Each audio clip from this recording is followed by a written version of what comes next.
Welcome to JLA Cast. This is going to be the first episode in a series of episodes brought to you by JLA Branding and Marketing. I'm happy about this. This is going to be something that we have developed for entrepreneurs to gain inspiration and information that are critical to start new businesses and being successful within those businesses as they grow.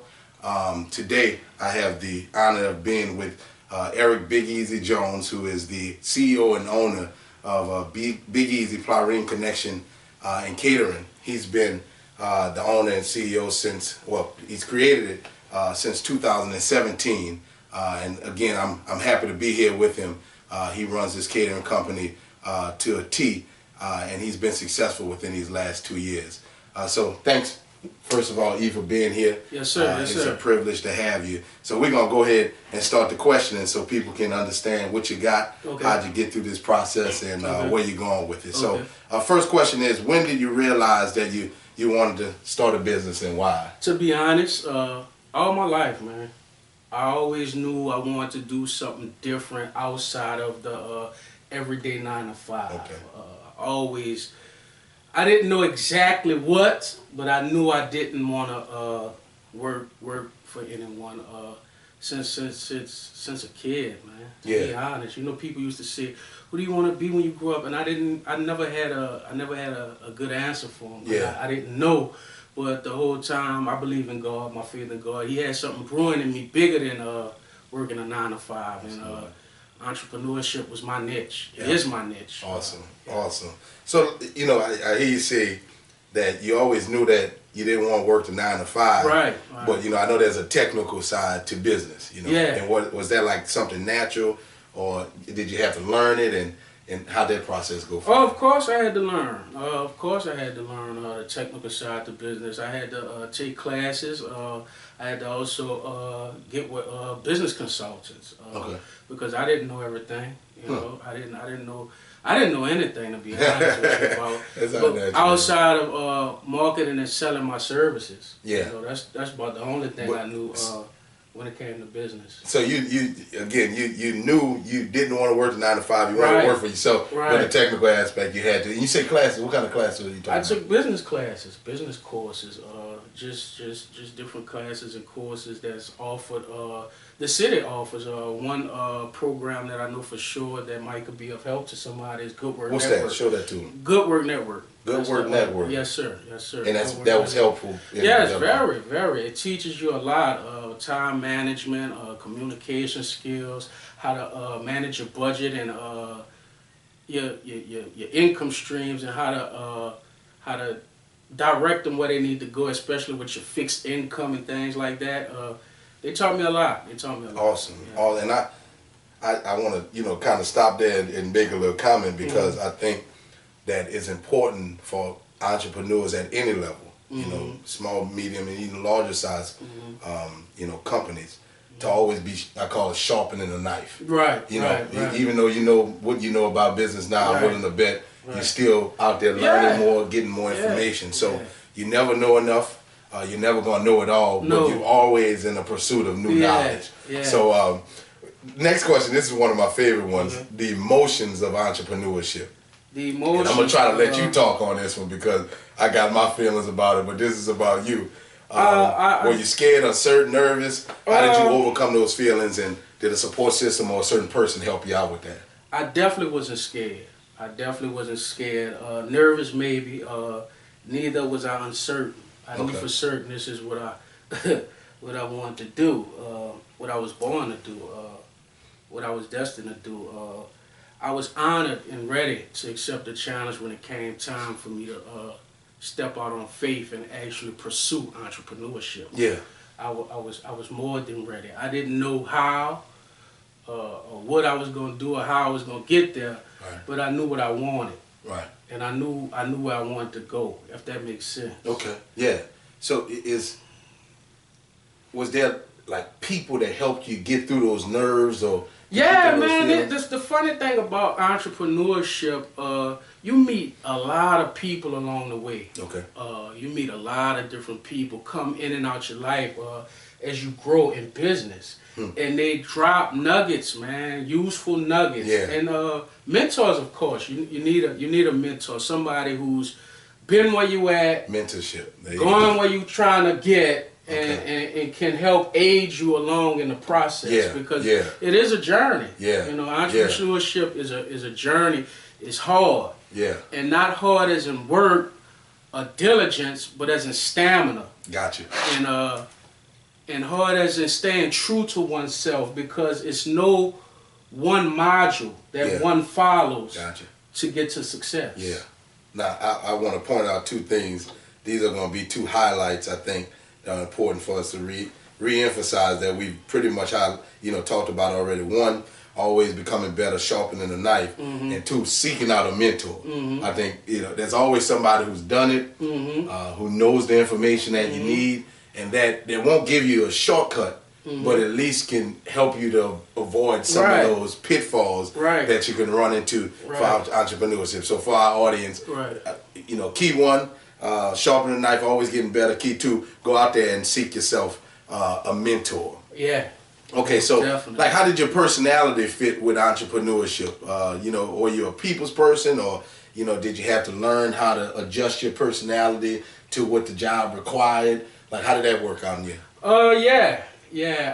Cause by nature I'm shy. Okay.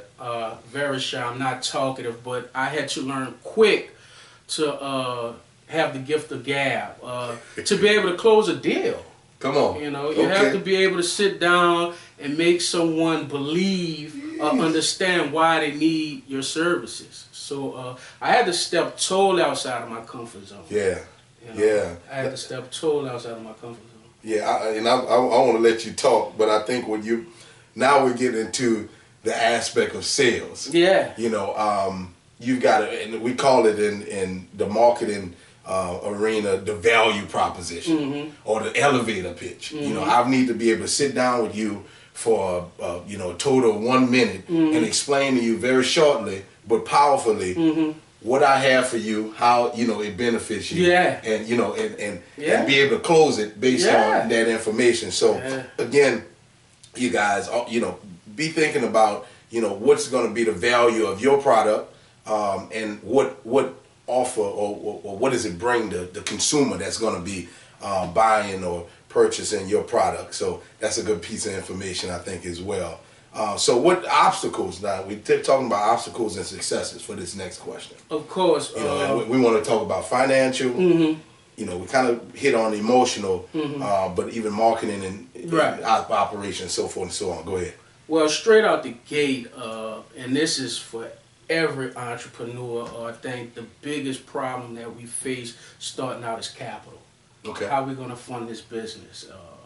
Because business, like I said before, is a roller coaster ride. You have up times where you're up, and you have down times where it's slow. Business is not booming. It's seasons. Business have seasons. So you're definitely gonna need a substantial amount of capital. For me, before I entered the business world, I worked offshore for over 5 years. I was able to save up $15,000 to $20,000. So going in, I had a comfort that a lot of entrepreneurs who start from the bottom don't have. So it was easier for me to take that risk and do what I needed to do because I had that cushion. Yeah, that reminds me of what we were talking about before we started recording, preparation. Yeah, being prepared. Yeah, preparation is utterly important, and that takes an understanding of your industry. I'll give you an example. I somewhat bootstrapped my company, but I understood that it didn't take 15 grand for me to get started. Right. My software didn't cost as much, but I did have an understanding of what it did cost me. Yeah. But I couldn't. We all have our talents. You couldn't do what I do. No. I can't do what you do. Right. So you have to prepare for what your industry requires, and I had to prepare for what my industry required. Yeah. But at the end of the day, preparation is the key to success. Preparation is the key to success. Give them that saying that we talked about, might be cliche, but was very true. If you fail to plan, you plan to fail. You plan to fail. And that's Absolutely. That's indeed. Now, so dealing with, we're going to talk about, that was financial, but in terms of operations, equipment, you know, management, those type of things. Like, you know, how do you determine, you know, what? I'm trying to find maybe something in your industry. How do you, what products you gonna use to make your, you know? Well, going back to your preparation statement, before you get into anything, I advise you to learn the market. So understanding what you're getting into is a big part of your success. Okay. You know, and knowing what I'm gonna need before I even stepped out, you know, is a big boost to what I'm trying to do. But, okay, so let me ask a counter question. Okay. Even in understanding your market, you know, if I need, I'm trying to find an example in your industry. You know, let's say you take the styrofoam plates. There's 1,000 styrofoam plate, you know, manufacturers.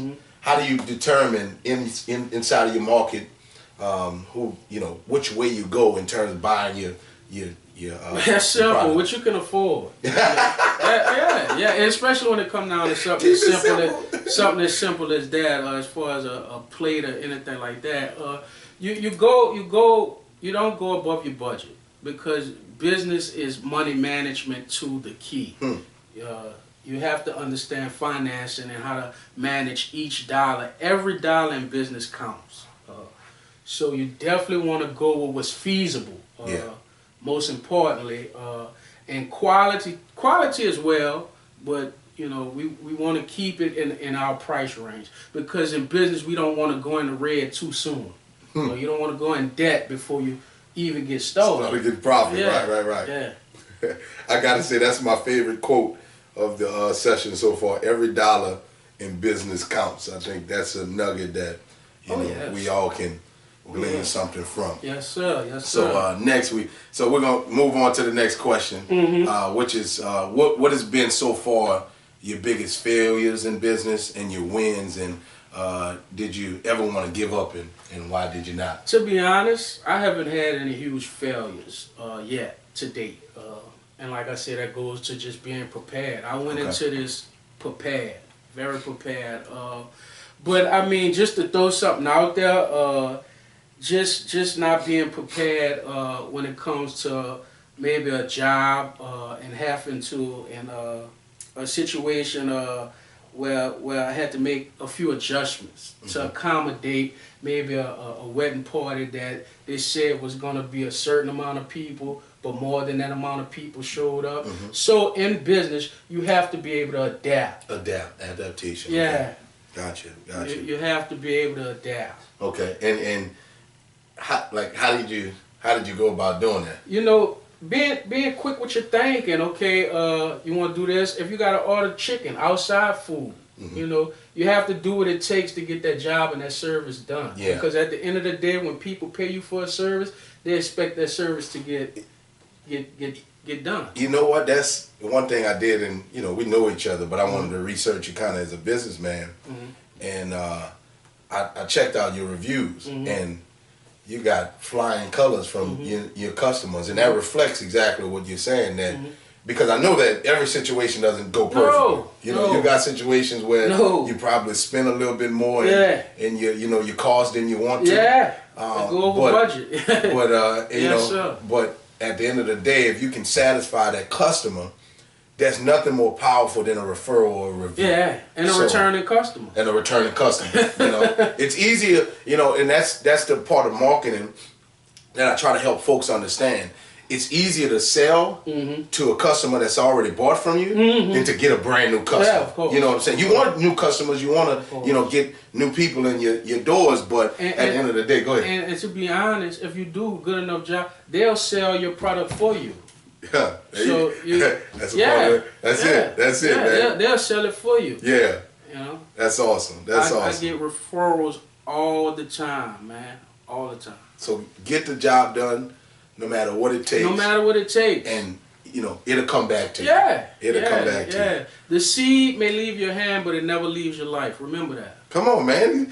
He's dropping these nuggets on us today, man. That's a blessing. Come on. That's a blessing. So we talked about mentorship, and people you receive advice from. You did say that you do have a mentor, and you've received professional business counseling as well. Is your mentor within your industry, or? No. He's outside of my Kurt Pellerin. He owns a few businesses right here locally in the New Orleans East area. He deals in real estate. Okay. He's been around a long time. How'd you get in connection with him? Networking events. That's a big part of business. There you go. Definitely go to as many networking events, because you might, and this is real talk, you might just run into somebody who's willing to put some money into what you're trying to do. Amen. Networking is key. And just getting out there, promoting your brand in general, but getting with people who not necessarily do what you do. I mean, that's a good aspect too, but people who've been around the block in business. You know, because like I said, 2 reasons we started this, this JLA Cast, we're calling it. One is to inspire entrepreneurs and give them that information, because a lot of our journeys are the same. Our products and services aren't, but our journeys and what we need in terms of information is the same. And then second is to bridge that gap, because somebody is going to need a caterer, and hopefully they're going to be calling you for it, because they know you're here now, and they know the type of service and guide that you are. Yes, sir. So next we already talked about sharpening the saw, but what are your kind of your go-to products at this point, and what's coming down the pipeline for Big Easy?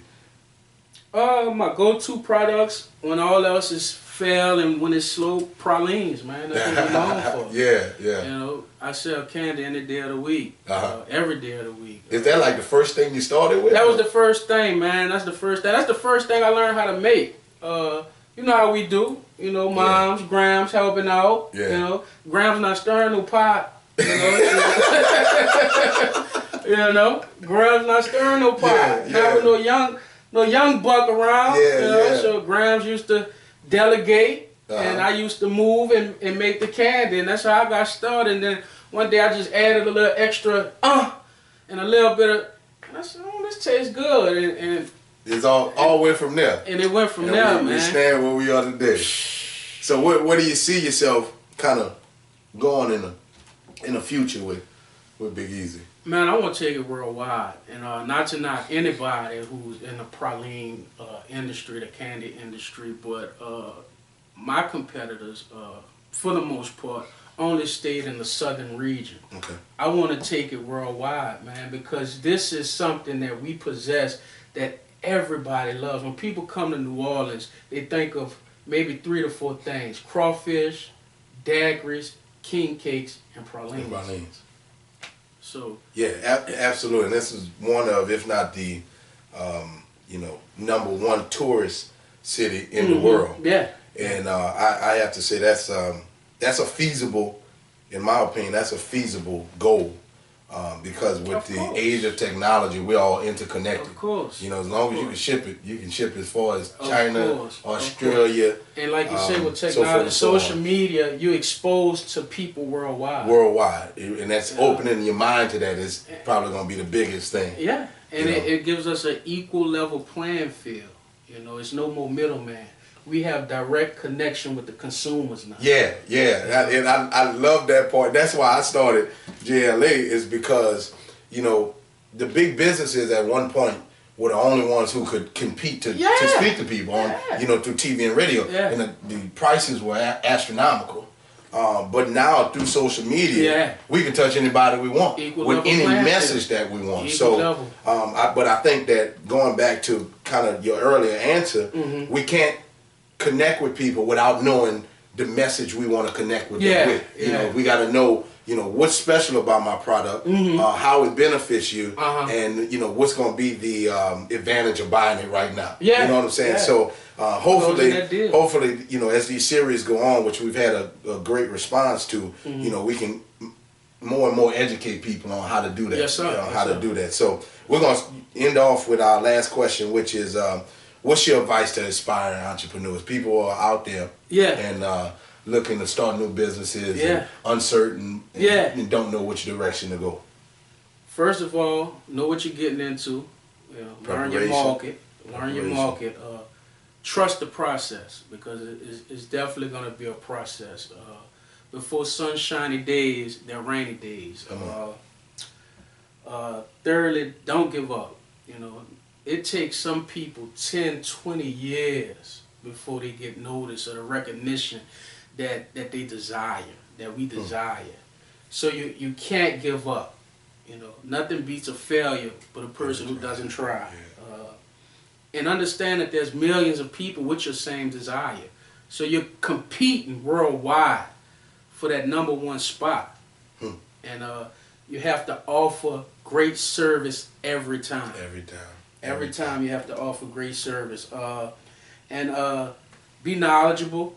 Understand that failure is not an option. And last but not least, I want to let all the entrepreneurs or inspiring entrepreneurs know that you have to be willing to lose everything to gain what you're trying to gain. Indeed. Amen. Amen. That was a blessing to hear, man. That you unloaded some nuggets on the folks out here, my audience, throughout. I'm just gonna highlight a few. My favorite, again, quote is, every dollar in business counts. Count for every penny that you have. Sharpen the knife. Always become better at what you do. Mentorship. Seek somebody who's been through the process. Sales. Always know what your value is to the market and how you can bring it to them. Prepare. Be prepared. Be prepared. You cannot be over prepared. What's our quote? If you fail to plan, you plan to fail. You plan to fail. And it's just that simple. There you go. It's not cliche. It's the truth. It's the truth. It's the truth. That's an honor, man. And as we wrap this thing up, bro, I appreciate it. I appreciate you for having me here. Tell the folks. Big Easy, Praline Connection. We're on Facebook, Instagram, and we have a website, www.BigEasyPralineConnection LLC. You can also email us at BigEasyPralineConnection@gmail.com, or you can contact us via phone 504-214-9453. And this is Chef, Owner, Operator Eric Big Easy Jones, and we signing out. You practiced that before, man. That was really good. I told y'all I was born for this, man. Well, thank y'all for tuning in to the first episode of JLA Cast. We're going to try to do this every Wednesday. We're going to produce this with a new entrepreneur. And as Big Easy grows and becomes bigger and bigger, we're going to eventually have him on the cast again. So be inspired out there. Don't give up. Be prepared. And know what you're selling. Thank y'all.